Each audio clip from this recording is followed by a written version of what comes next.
Buenos días.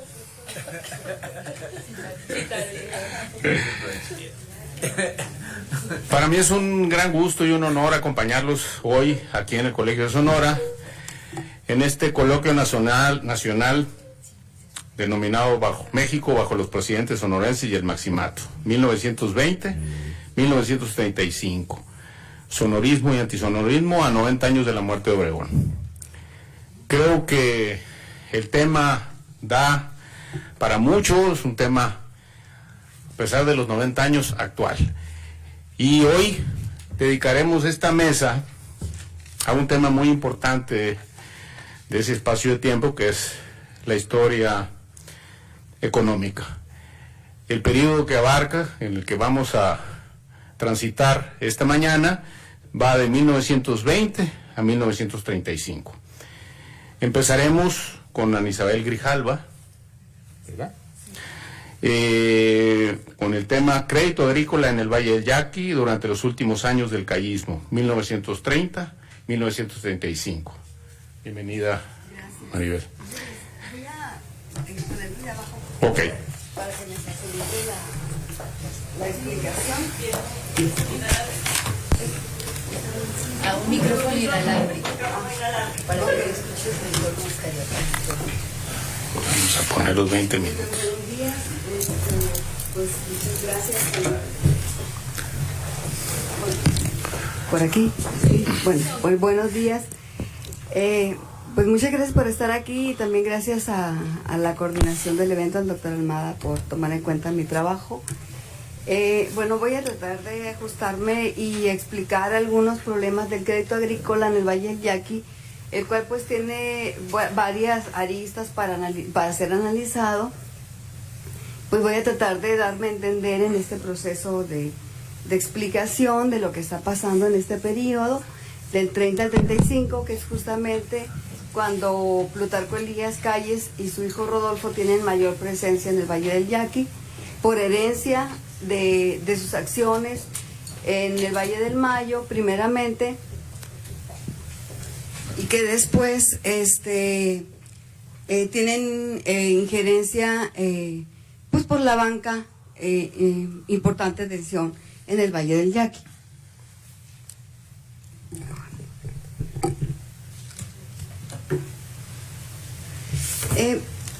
Voy a iniciar con la normativa del crédito agrícola, el cual surge precisamente con la creación del Banco Nacional de Crédito Agrícola como efectos de la fundación del Banco de México, el cual se da en el 24 y empezó a operar en el 25, pero las necesidades del país ya habían perfilado la concurrencia del crédito agrícola, ¿no? Entonces, con la ley del crédito agrícola surge el banco, es decir, más bien a la par, porque el banco pues no podía funcionar sin esta ley, y lo que se buscaba precisamente era el respaldo a la propiedad privada y tratar de eliminar esas costumbres de crédito agrícola o de crédito de habilitación a bio por parte de empresas privadas o de privados, sobre todo de empresas mercantiles que habían venido ofreciendo el crédito con garantías del producto, pero con un tipo de crédito distinto a lo que marcaría la ley, ¿no? Los créditos anteriores tenían que ver, se llamaban créditos a mutuo con garantía hipotecaria o créditos con garantía prendaria.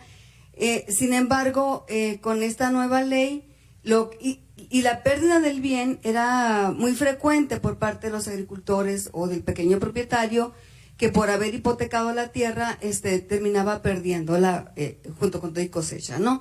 Es decir, si una mala cosecha, lo que buscaba el Banco Nacional de Crédito Agrícola era respaldar precisamente la propiedad privada, la cual estaba surgiendo en el país con las nuevas leyes, ¿no? De propiedad que se vendrían a cristalizar hasta 1935 con Lázaro Cárdenas.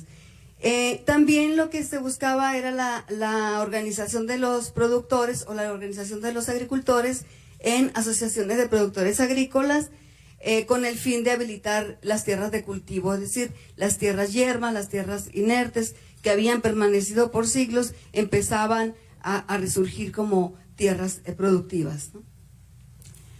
En cuestión del Valle del Yaqui voy a hablar un poquito del preámbulo de crédito y habilitación y qué tiene que ver la compañía constructora Richardson en este proceso de habilitación.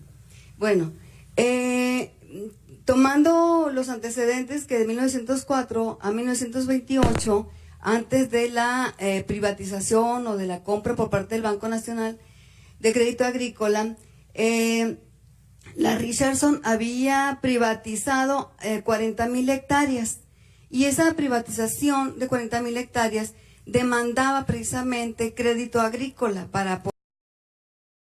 No solamente era la cuestión que gracias a Esther y a Lorenzana hemos entendido la creación de los canales de riego y las aperturas de tierras al cultivo, sino que aquí la demanda del crédito era primordial para hacer funcionar esas tierras de cultivo.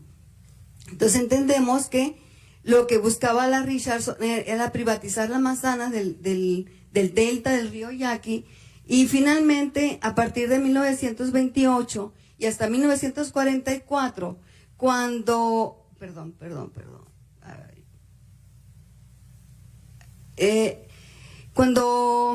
se privatiza la Richardson, es decir, a partir de 1928, el Banco Nacional de Crédito Agrícola toma el control y a partir de allí se empieza a masificar la venta de tierras, o se tiene ese proyecto, ¿no? También observo con la ponencia de Ana Luz ayer ese intento de pacificación de los yaquis. Era precisamente que a partir de 1932 se inicia la masificación de venta de predios agrícolas y hasta 1944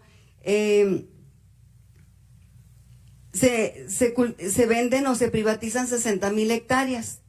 Entonces, esta era muy importante porque la idea era privatizar, pero sembrar, cultivar y agilizar el comercio local e internacional de esos productos, ¿no? Justamente la compañía constructora Richardson, el 29 de junio del 28, representada ya por el general Álvaro Obregón, un poco más de un mes o antes de su muerte, o menos de un mes, la verdad no tomé en cuenta los días cuando muere Obregón y cuando firma esto. Entonces hace una reforma a las escrituras de la compañía Richardson, donde la Richardson adquiere o se hace cargo de las 110,000 hectáreas que le correspondían a la constructora, ¿no? Y el resto, las 99,000, le correspondían a la American Exchange Irving Trust. Entonces, esta como fideicomisaria de otros accionistas de la Richardson también, en donde Álvaro Obregón actuó como presidente del Consejo y de la Asamblea Ordinaria y Extraordinaria, donde se hace ese cambio, ¿no? Entonces, aquí lo importante es que, primero, Álvaro Obregón ya tenía la visión, no solamente de ser parte de la Richardson, sino de la visión de que el Banco Nacional se hiciera cargo de esta compra-venta y que efectivamente ya no pertenecía o ya no correspondía a la nueva dinámica de la propiedad privada del siglo XX, ¿no? A la que se había hecho cargo a principios del XX, la Richardson. Entonces, observamos que precisamente esta parte fue la principal, las que están en ruedita marcadas, son en la primera etapa, son las 60,000 hectáreas que ya se habían vendido en ese periodo. Es decir, la Richardson en liquidación, así se convierte compañía Richardson en liquidación desde 1932 hasta 1944, cuando en 1944 se convierte en irrigadora del Yaqui. Privatiza estas tierras y por lo tanto lo que se buscaba era mantener no se observa bien este mapa porque es un mapa actual, pero con esta comercialización lo importante de este proceso era la garantía hipotecaria sobre dichos predios, es decir, el banco también daba créditos a los nuevos propietarios Y aquí es la importancia también de observar quiénes eran los nuevos propietarios. Muchos de ellos, aunque veíamos apellidos alemanes, eran recién llegados por azares del destino a la región del Yaqui, así como también italianos o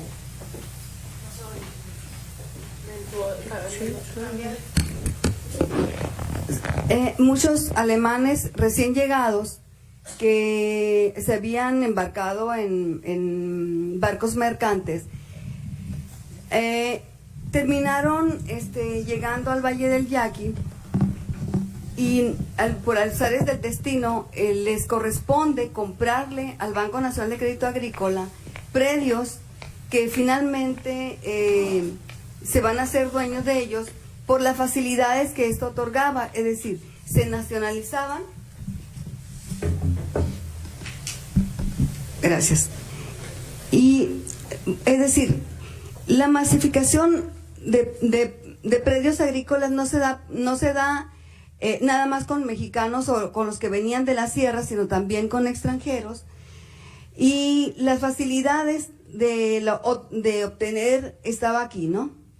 De 100 a 400 hectáreas, el crédito era a 234 meses o a 20 años, ¿no? Y además de 10 a 100 hectáreas de 1 a 4 años, con el 4% de interés. Eso tenía que ver con la capacidad de siembra o con la capacidad de obtener también del mismo banco los préstamos refaccionarios, es decir, el nuevo propietario estaba involucrado con un crédito hipotecario por la tierra y luego con un crédito refaccionario para la compra de tractores o la perforación de pozos, etcétera, y aparte con un crédito de habilitación o avío. Entonces el crédito era, por parte del nuevo propietario, sí era bastante engorroso, ¿no?, de pagar.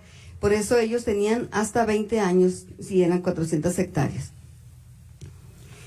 Álvaro Obregón y Plutarco Elías Calles buscaron este flujo de capitales, por eso es importante ver este periodo, porque Álvaro Obregón el 28 estaba, desde el 26 cuando funda el Banco Refaccionario de Occidente, está perfilando que los agricultores del Mayo y del Yaqui cultiven garbanzo y lo comercialicen a España por medio de Estados Unidos.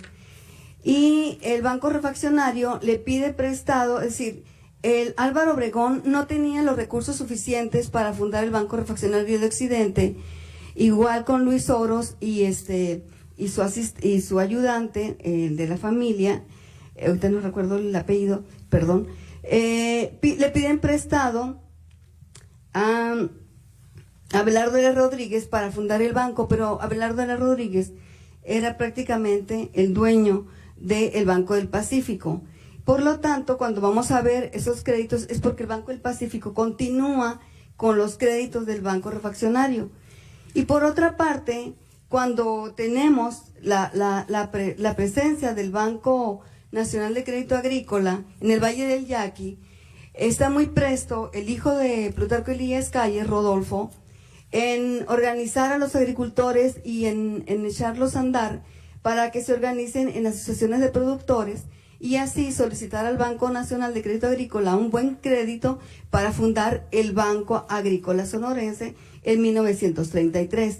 Y es así como los agricultores del Yaqui son miembros de las asociaciones de productores, pero al mismo tiempo son accionistas del banco y este banco les da un crédito bastante noble para que lo vayan pagando en la medida que vayan cosechando el trigo, ¿no? Este crédito es con trigo. Es muy importante observar el tipo de cultivo que vamos a ver en los gráficos, que los créditos operados aquí, por ejemplo, con las bancas, ¿no? Observamos que el Banco Nacional de México es el primero que tiene presencia en el Valle, con créditos de cómo. Es muy interesante observar que el Banco Nacional de México también daba créditos hipotecarios para la compra de predios agrícolas de hasta 300 hectáreas. Y por otra parte también da créditos refaccionarios y escasamente de habilitación o avío. Por otra parte, el Banco Nacional de Crédito Agrícola los primeros créditos los empieza a dar de manera directa y opera, en lugar de operar como banco de segundo piso, opera como banco de primer piso y otorga créditos también hipotecarios, es decir, hasta la compra de 400 hectáreas. Esa presencia, también esa participación del Banco Nacional de Crédito Agrícola es interesante porque vamos a ver que años posteriores el crédito nada más se dirige a crédito refaccionario, que tiene que ver con la perforación de pozos, la compra de tractores y la compra de maquinaria para las trilladoras y ese tipo de maquinarias. Entonces, cuando el Banco Refaccionario de Occidente otorga no logra prestar todos los créditos a los garbanceros que se hubieran esperado, pero sin embargo el Banco del Pacífico continúa con estos créditos porque de alguna manera Abelardo L. Rodríguez, que era amigo de Álvaro Obregón, le echa la mano en este sentido y se hace cargo de estar al pendiente de los agricultores del Valle. Por eso es importante la presencia del Banco del Pacífico en el Yaqui. Por otra parte, el Banco Agrícola Sonorense, que es parte importante de los agricultores privados del Yaqui, ellos estaban destinados prácticamente a sembrar trigo. Y aquí hay un importante de sembrar garbanzo y otros tipos de cultivos. Entonces observamos que, aquí hay otros bancos como el Banco Mercantil y Agrícola de Sonora, que era el de Plutarco Elías Calles, y otros bancos, ¿no? El capitalizador también está aquí. Entonces, pero vemos cómo el Valle del Yaqui está siendo financiado de manera dirigida y de manera con un ente o con una visión política y empresarial. Es decir, de manera política, Obregón lo deja encaminado, pero también Plutarco Elías Calles y su hijo están pendientes de estas actividades y observamos pues que ese es el destino, ¿no? ¿Cuánto se le da a la habilitación? Bueno, el 67% se da a la habilitación, pero aquí hay un importante, yo no separé habilitación, se logra separar el hipotecario y el refaccionario, pero mucho del crédito de habilitación iba también para la apertura de tierras, es decir, se otorgaba el crédito de habilitación, pero también se señalaba en el crédito que se iba a abrir canales de riego y que se iban a abrir, que se iba a hacer el desmonte, etcétera, ¿no? Es decir, esta primera etapa de la apertura del Yaqui, creo yo que sí es relevante en términos de observar cómo se está percibiendo el crédito para, cómo se está percibiendo el crédito y se está destinando para una actividad dirigida, ¿no? Entonces, el hipotecario, observamos pues que algunos propietarios sí están comprometidos con el hipotecario, con el refaccionario y con la habilitación, es decir, coinciden algunos apellidos en esta misma actividad crediticia. Entonces observamos que el trigo tiene el 56%, o sea, capta el 56% del crédito, porque es el principal producto por el que se comprometen los agricultores para pagar el crédito que le deben al Banco Agrícola al Banco Nacional de Crédito Agrícola, y porque además es un producto fácil de colocar en el mercado. El garbanzo tiene un problema del mercado internacional, ¿no? Entonces es un poquito complicado tomar en cuenta el garbanzo para comprometerse, ¿no? Entonces los otros créditos están destinados al arroz y arroz y trigo. O sea, qué interesante, observo que la presencia del garbanzo es casi nula después de la muerte de Obregón, pero el arroz sigue teniendo esta preferencia por los agricultores, ¿no? Porque el arroz también tenía el mercado interno, o sea, tenía el destino del mercado interno muy focalizado, y algunos productos para el mercado local, como era el tomate, chícharo, ajonjolí, y estaba allí participando en esta posición. Bueno, En cuanto a la banca de fomento, el Banco Nacional de Crédito Agrícola empieza a apoyar fuertemente a estos agricultores, ¿no? Pero el Banco Nacional de Crédito Ejidal, el cual no es mi objetivo porque por lo general no trato con los ejidatarios, sino con la propiedad privada, el Banco Nacional de Crédito Ejidal está muy a la par trabajando con la laguna, es decir, si a la laguna le prestaron 56 millones de pesos, al Valle del Yaqui el Banco Ejidal le presta 9 millones, es decir, es muy importante para el Ejidal el Valle del Yaqui. Pero sí me gustaría tomar en cuenta esta incursión del Banco Nacional de Crédito Agrícola en el sur de Sonora porque tenía su jefatura en Guatabampo. Observemos eso, o sea, Guatabampo como la principal productora de de garbanzo en ese periodo, y el cual en la primera ocasión, en los primeros años, está colocado en Guatabampo y después pasa a Ciudad Obregón, ¿no? Entonces, estos montos de crédito que parecieran que ahorita están fuera de mi periodo de estudio, que están prácticamente, porque aunque son 186,000 pesos entre el 27 y el 35, sí son importantes si se toma en cuenta la apertura, la recién apertura de tierras. Pero cuando ya tenemos una dinámica de actividad productiva, el crédito se va incrementando, ¿no? Entonces aquí también se observa el crédito para desmontes todavía en el 50, porque la irrigadora del Yaqui termina de vender sus predios en el 56 más o menos, ¿no? Como anterior a las Richards. Entonces, aquí también observamos que hay 230 sociedades que se están involucrando en captar estos créditos, ¿no? Del Banco Nacional de Crédito Agrícola. Es decir, que los agricultores del Valle del Yaqui ya se estaban organizando y se estaban preparando para a captar esos créditos, ¿no?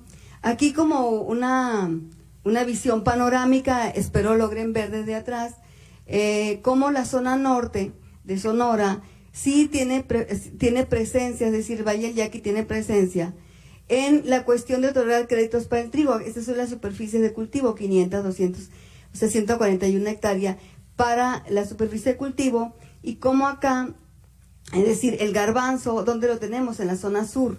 Es decir, es importante ver hacia dónde está dirigido el crédito.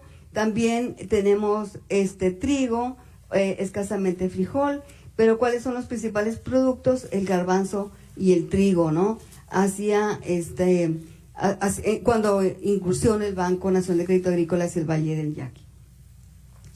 Por otra parte también, aunque no es dentro de mi periodo que estoy abordando ahorita, pero sí me gustaría que observaran que esta participación del Banco Nacional de Crédito Agrícola y Ganadero ya para este periodo, que la perforación de pozos en el valle, ¿no? Cómo se van 20 unidades en el 47, 34 en el 48, 45, luego 11 en el 50, es decir, hay una importante participación en la obra hidráulica, en la perforación de pozos, en la actividad, es decir, en el sistema de riego, porque en el 47 es bombas y equipos, 43, es decir, sigue esta participación, es decir, tienen 88 entre el 47 y el 50 bombas hidráulicas, es decir, el valle una vez que inicia sigue su participación activa, recibiendo este tipo de créditos para el financiamiento y la apertura de tierras. Como bien lo comentaba ahí el doctor Lorenzana, dice, esta apertura de la frontera agrícola pues no se da de manera mágica, están trabajando, están todos los bancos y las instituciones de crédito en ello, ¿no? Entonces, a manera de conclusión, señalar que el Banco Agrícola Sonorense y el Banco del Pacífico estaban muy enfocados al cultivo del trigo, garbanzo y arroz. Es decir, el Valle del Yaqui se queda con su herencia triguera. Hasta la fecha, yo el año pasado estuve en el Valle y se sembraron casi las 200,000 hectáreas, ahorita verán una foto, casi las 200,000 hectáreas de trigo, ¿no?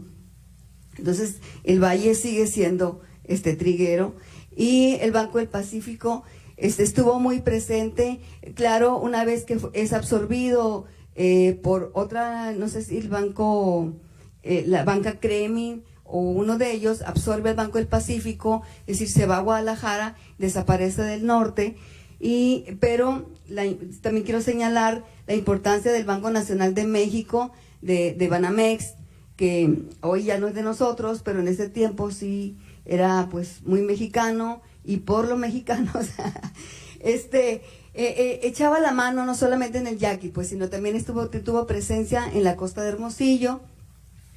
Y cómo no recalcar también y cerrar que el Banco Nacional de Crédito Agrícola fue abierto gracias a Plutarco Elías Calles.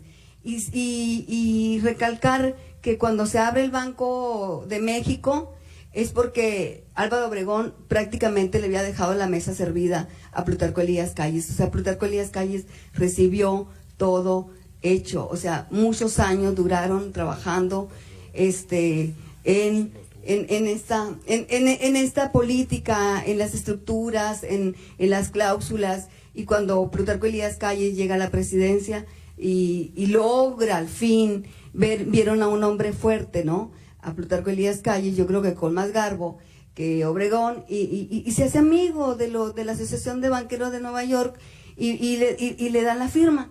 Entonces, pues qué bueno, ¿no? Entonces aquí tenemos que afortunadamente Plutarco Elías Calles no abandona el Valle, no abandona Sonora, y está presente. Bueno, algunos dirán que para mal, pero otros para bien. Pero bueno. En cuestión de irrigación, ¿no? Y el agotamiento de los mantos acuíferos, ¿no? Pero el Banco Nacional de Crédito Agrícola es uno de los principales, creo que fue el primer presidente del Consejo, Plutarco Elías Calles, y estuvo también, por otro lado, Maytorena, ¿me recordarás? Maytorena, al pendiente también por parte del Banco de México, empujando, es decir, los recursos no venían solos, venían porque el Banco de México se los otorgaba al Banco Nacional de Crédito Agrícola, ¿sí? Es decir, bueno, y finalmente pues que estos créditos de hasta 300,000 hectáreas por agricultor fueron una ganga en ese periodo. Y nada más para decirles que al final se abre la frontera agrícola, se mantiene una infraestructura hidráulica bastante sólida, con esos implementos agrícolas y la tecnología. Entonces ya se entiende que no es un evento, un azar del destino que Burlock haya estado en el valle, sino que en realidad era por intereses ya políticos, de intereses más de capitalistas, y también Rockefeller no iba a dejar pasar esta oportunidad. La investigación productiva, pues, ¿no? Que tiene que ver, y que la Asociación de Productores estuvieron siempre presentes y siguen presentes, la Asociación de Productores del Valle, para echar a andar esta dinámica, ¿no? Y esta es como ustedes pues pueden ver el Valle. Muchas gracias. Muchas gracias, Ana Isabel. Y este trabajo pues reafirma el vínculo que tenían los revolucionarios sonorenses con la producción y la visión agrícola y ganadera en muchos sentidos, y de producción y de nuevos instrumentos para la creación de capital. Seguimos con el doctor Luis Anaya Merchán. Nos visita de la Universidad Autónoma del Estado de Morelos, y el trabajo que nos presentará el día de hoy será el General Calles y la reorganización hacendaria, límites, cuentas y tendencias, de 1924 a 1933. Adelante, Luis. Muchísimas gracias, Joaquín. Joaquín nos dijo que nos íbamos a tener 20 minutos, pero rancheros, ¿sí? O sea, holgaditos. Entonces, pues eso a mí un poco me consuela, porque en realidad es la primera ocasión que presento o que me atrevo a presentar la idea, porque es una idea que tiene algunas ambiciones. Entonces, ya estoy conduciendo el aparato, disculpen.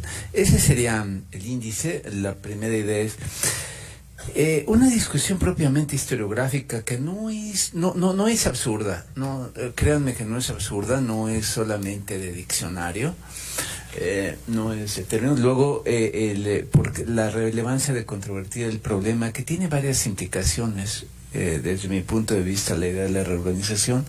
Luego, perdón, ahí me faltó ¿qué, por qué y quién? ¿Qué reorganizar? ¿Por qué? ¿Quién y cómo? Además, ¿verdad? Que es todo un relajín. Y luego creo que hablar un poco de las unidades de gobierno, el tema controvertido siempre de su rentabilidad o de su eficiencia, el tema de los proyectos y de los límites financieros se los voy a quedar debiendo porque esto no es imposible por el tiempo. Entonces, bueno, el tema es primero, ¿qué enfoque adoptar? Yo la verdad es que no comulgo con las ideas muy de moda del neoinstitucionalismo, aunque tiene ideas bastante profundas, hay conceptos, hay términos que uno debe de aprovechar, pero me gusta mucho más una idea que he aprendido de mi gran amigo, una persona muy admirada, de Nacho Almada. Y porque Nacho ha introducido este término que, bueno, de sus reflexiones podemos derivar este término de anomia regulada, un concepto mucho más discrecional, una idea de la ley no como equilibrio, como punto de equilibrio, no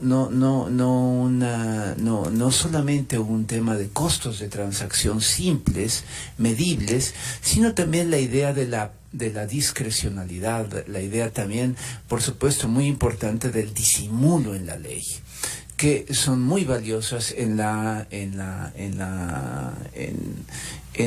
estas famosas reglas no escritas de nuestro sistema político y que operaron durante muchos años y que nacen aquí. Entonces yo me sumo más a esta. Luego la idea de la reorganización intermitente, realmente no sé si Plutarco Elías Calles, una persona de la cual podríamos extendernos a conversar mucho. Afortunadamente aquí hay colegas muy expertos de esto, como Marta, como Nacho, como Gustavo, mucha gente que lo conoce bien y podríamos detenernos a hablar un poco sobre él. Yo quedo un poco un poco asombrado, un poco inquieto por este concepto de la intermitencia de los logros de sus procesos reorganizativos. No sé cómo llamarlos.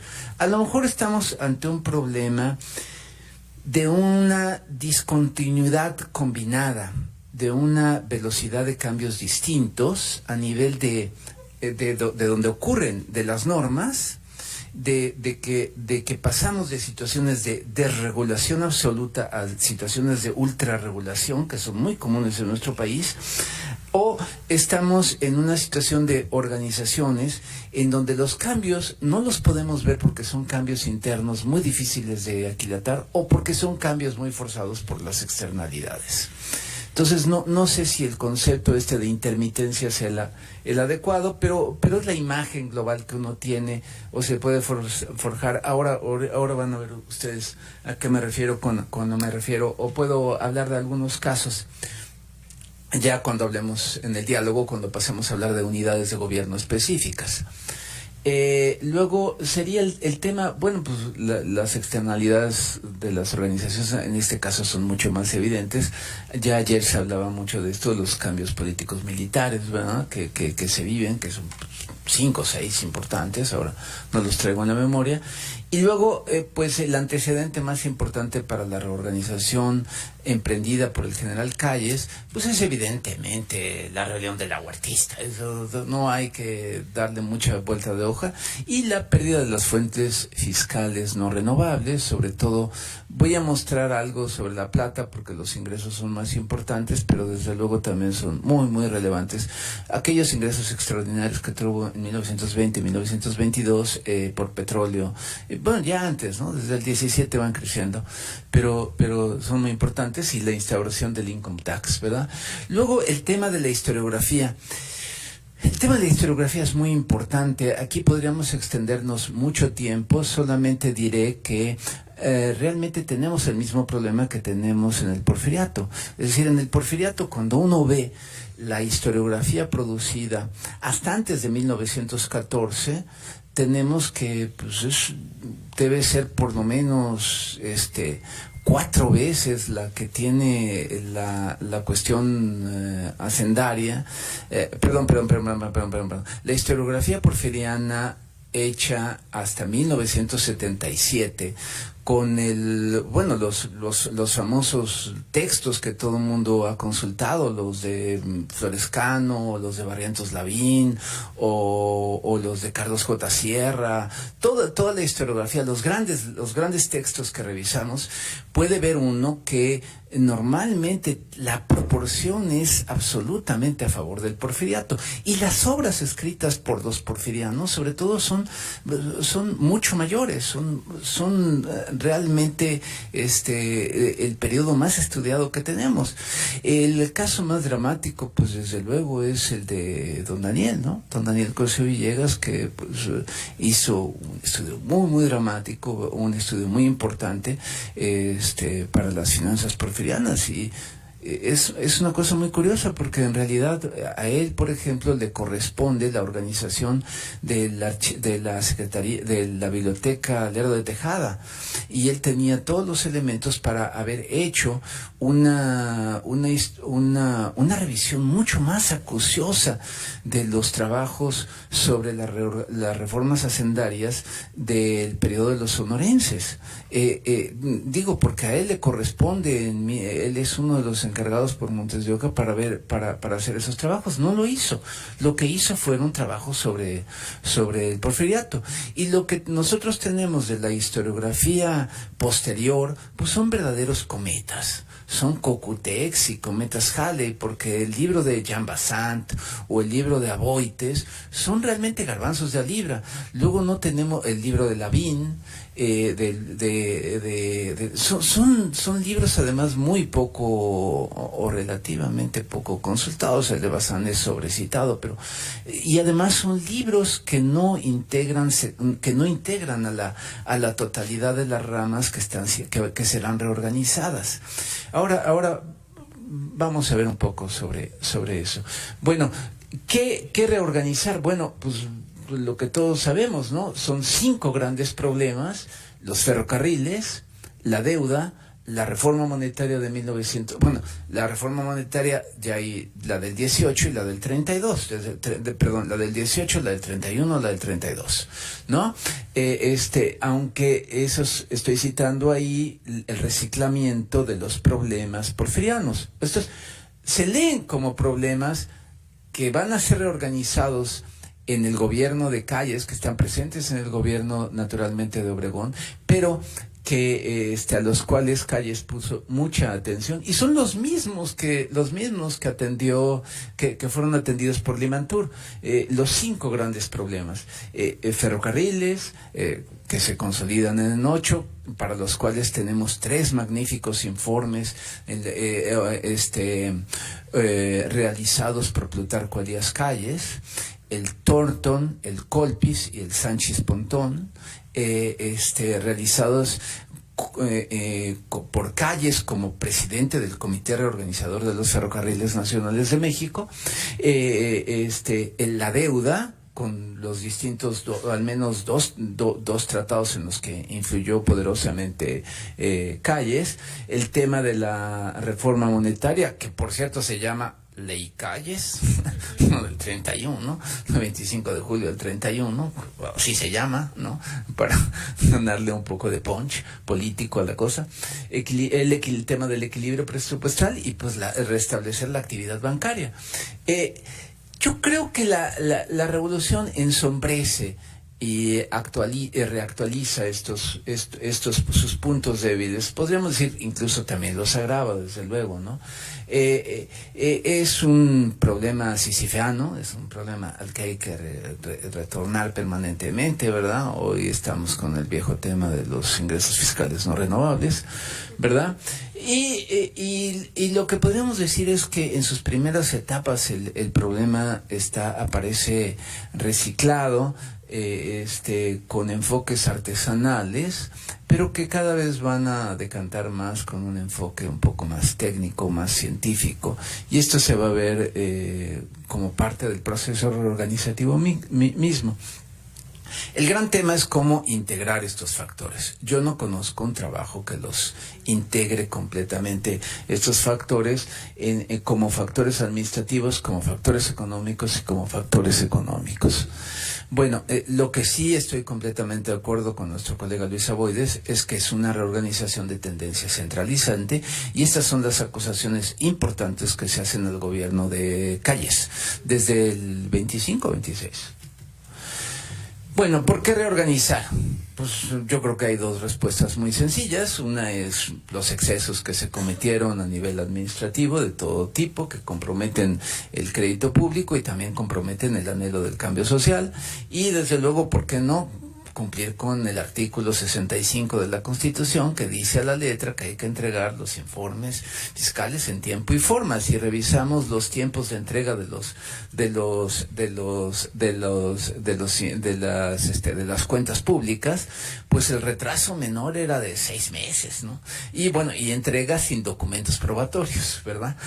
Que ese es otro asunto, entregarlos con documentos probatorios, que son cosas distintas. Bueno, entonces ya decimos que reorganizar. Está el ejército, están los ferrocarriles.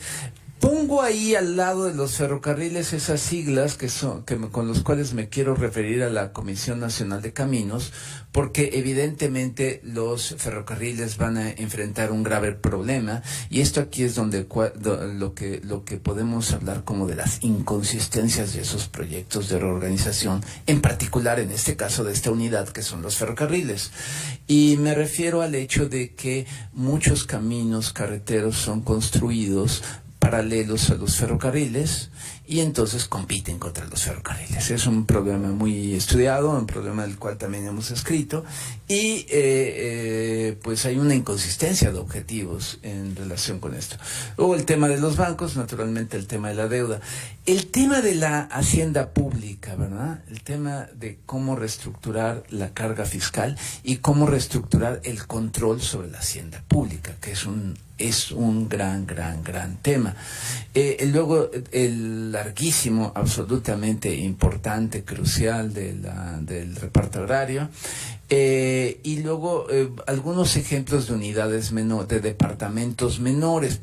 Pongo aquí salubridad porque a mi juicio es el departamento de mayores éxitos sociales o de mayor rentabilidad social y con menor gasto comparado con otros gastos completamente desequilibrados, notoriamente el del ejército u otros, ¿verdad? Bueno, el tema de las burocracias, ¿verdad? ¿Cómo modificarlas? Bueno, ahora vamos a ver un poco esto adelantito, vamos a hacer unas menciones, pero hay también algunas otras cuestiones que están dentro del ámbito de la administración gubernamental que van a ser reformadas y que necesitaríamos hablar quizás un poco más ampliamente, y que tienen algunos impactos fiscales. Desde luego la Ley Federal del Trabajo, la federalización de servicios, incluido el Código Nacional del Servicio Eléctrico, leyes de pesos y medidas, la cuestión muy crucial de este germen de lo que hoy llamamos Instituto de Seguridad Social al servicio de los trabajadores del Estado, el ISSSTE, que es la ley del Departamento de Servicio Civil y el Departamento de Pensiones. La seguridad social obligatoria, que también tiene que ver con el IMSS, y la reforma, desde luego, a la cédula cuarta de la ley del income tax. ¿Qué hice? Apreté una cosa mal. Bueno, para que tener una idea más o menos rápida, ¿cuál es la lucecita? Cometí un error, les ruego me disculpen. Este concepto de salubridad está mal, me equivoqué, está mal asignado, lo cambié por tuve un error y está mal. Es decir, el presupuesto de Agricultura y Fomento es el presupuesto de salubridad es este. Esta fracción en promedio son 6 millones de pesos para este periodo. Esta fracción es el periodo. Bueno, para que ustedes tengan una idea, ¿no? El gasto anual de esto representaría el edificio muy bonito, un edificio muy importante, emblemático dentro de la arquitectura callista en la Ciudad de México, que es el edificio de salubridad ahí en Reforma 1, ¿no? Reforma 1. Es fácil llegar. Paseo de la Reforma 1. Es fácil llegar.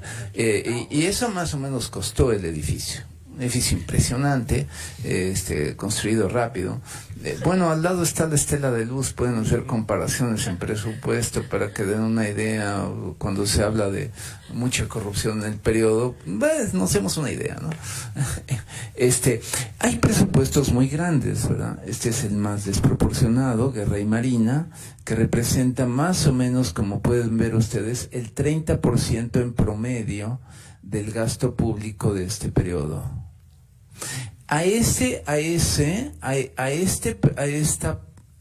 gasto, yo soy de la idea de que habría que sumar este otro, el Departamento de Establecimientos Fabriles y Aprovisionamientos Militares, ¿no? Porque pues son estos gastos, ambos dos se debieran de combinar. Entonces, en promedio, claro, hay momentos de gasto más fuerte, representaría cuando menos el 36% del presupuesto total de egresos. O sea, con justicia podemos hablar de desproporción de las unidades de gobierno de este aparato estatal. ¿Quién es la persona que reorganiza?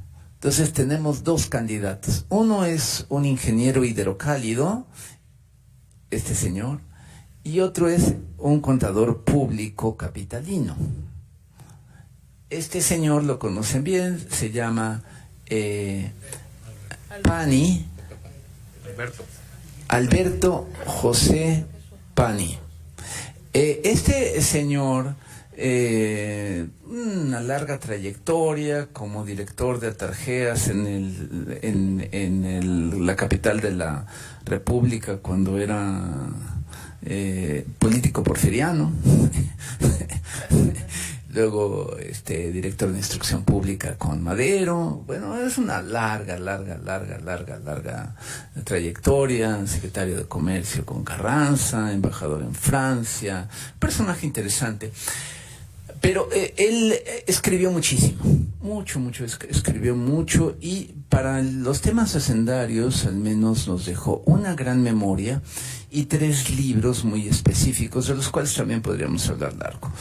La primera memoria tiene 3 versiones. La memoria grande, la de 24-27, tiene 3 versiones, escritas por 4 equipos de trabajo en 3 diferentes periodos, con un costo más o menos aproximado de 30 a 50 mil pesos global, pues, que no es una mala suma para el periodo. Y entonces, pues, sin duda es el que más ha influido en la visión que tenemos de los inicios de la reorganización, pero es muy polémica. Yo no sé con cuál de las versiones quedarme. Ahí tienen ustedes algunos datos de las versiones finales, casi finales del trabajo. Luego tenemos a don Luis Montes de Oca, que escribió eso. Ese texto lo escribió a un gran amigo suyo, que para entonces era el jefe del departamento de la Contraloría. Lo había dejado, había trabajado mucho con él. En abril de 1932 le escribió ese texto a Julio Freisiner Morín, y le dijo, bueno, pues quién sabe quién vaya a ser la memoria de los años que nos tocó trabajar ahí en la hacienda pública. Lo que sí podemos decir es que no sabemos con qué criterio lo van a hacer.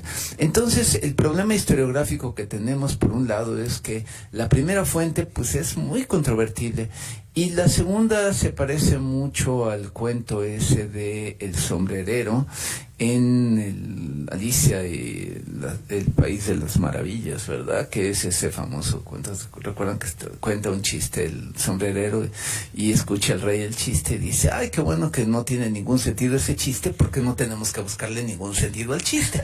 Entonces aquí no tenemos ningún criterio, no hay que buscar ningún criterio porque nunca se escribió esto. Pero sí tenemos unos segundos elementos para tener un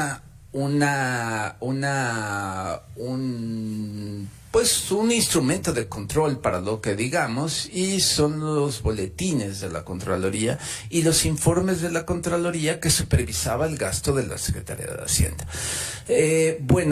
Este es una fuente muy poco consultada. Realmente el extensísimo y muy brillante y muy agudo trabajo de Ángel Trinidad Lanz Cárdenas, su libro voluminoso sobre la Contraloría, es un libro que no consulta los boletines de la Contraloría para hacer estos. Esto es un texto que se preocupa más de otras cosas, un texto muy minucioso, un texto muy interesante de este organismo que el peñanietismo también destruyó, ¿verdad?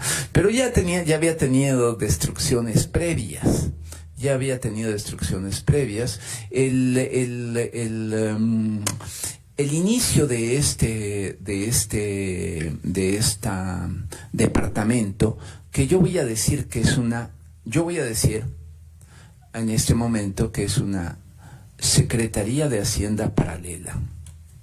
El Departamento de Contraloría realmente es una Secretaría paralela de Hacienda en estos momentos, porque es una secretaría que va a ejercer un gran control a partir sobre todo de este momento, no de su fundación en 1918, sino a partir de 1925, cuando realmente inicia una gran cantidad de proyectos. Veamos algunos.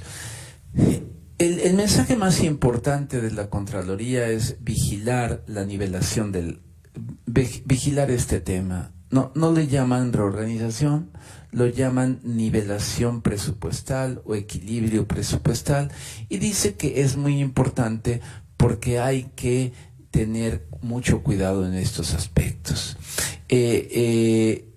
Hasta antes y durante todo el gobierno de Obregón y los 2 primeros años de Calles, todos los y todo el periodo constitucional de Carranza y el preconstitucional más, se gobierna con uso de facultades extraordinarias. Esto es precisamente lo que no se regula, y esto es algo que se pretende regular. Esta es una preocupación fundamental. El presupuesto de 1927, el presupuesto de 1927 es el primero, a partir del presupuesto de 1927 vamos a tener por fin un presupuesto en el cual se van a intentar satisfacer todos los requisitos que están planteados desde la legislación que ha instrumentado la Contraloría, enfatizando los criterios de la nivelación y de restringir el empleo de las facultades extraordinarias, ¿no? Siguiendo algunos criterios como estos, ¿no? Cumplir obligaciones sin contraer compromisos, porque además no se pueden contraer, nadie le presta al país. Estimar los ingresos probables realmente. Aquí dicen pulsando, esto es lo que me refiero cuando hay una condición artesanal. Hay que decir que tendríamos que pasarnos a hablar del Departamento de Estadística, tendríamos que hablar de los censos, de los periodos, para decir un poco, explicar un poco todo este tema, ¿no? Que es puede ser incluso también engorroso. Luego el tema de esta distribución proporcional de los recursos fiscales, porque como he demostrado en el gráfico en el que señalé, las unidades gubernamentales son muy desproporcionadas. No hay proporción entre su nivel de egreso y su eficiencia. Y por último, el tema de abandonar la concesión de las facultades extraordinarias, que es una cuestión muy importante. Bueno, yo sostengo entonces que la reorganización se inicia desde la Contraloría, desde el Departamento de la Contraloría, con esta ley que hace exámenes, intenta esto para hacer el servicio civil de carrera.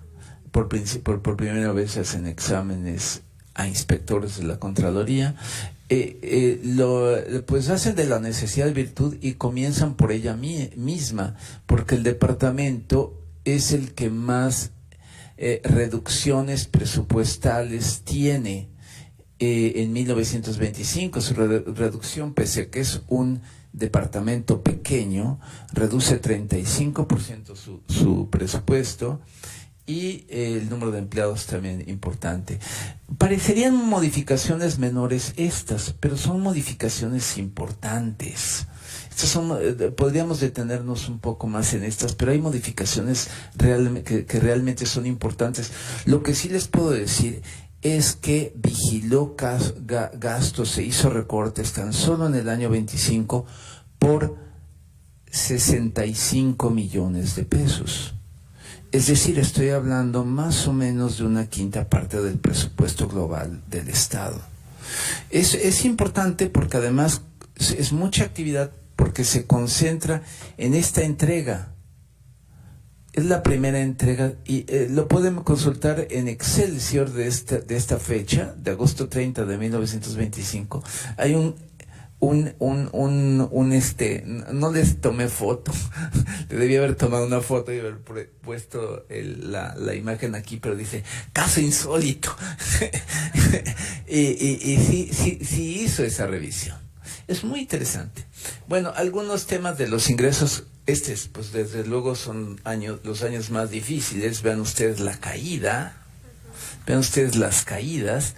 y tomen en consideración que estos son pesos que se cambian por $1, se cambia por 2 pesos con 5 centavos. Ojo, no dije 2 pesos 50 centavos, dije 2 pesos punto 05 centavos. Y estos son pesos ya de 3 pesos por dólar. O sea, estamos hablando de 30% de evaluación, ¿no? Ahora, podemos hacer tendríamos que hacer, ya no les hice este ejercicio, desafortunadamente teníamos poco tiempo.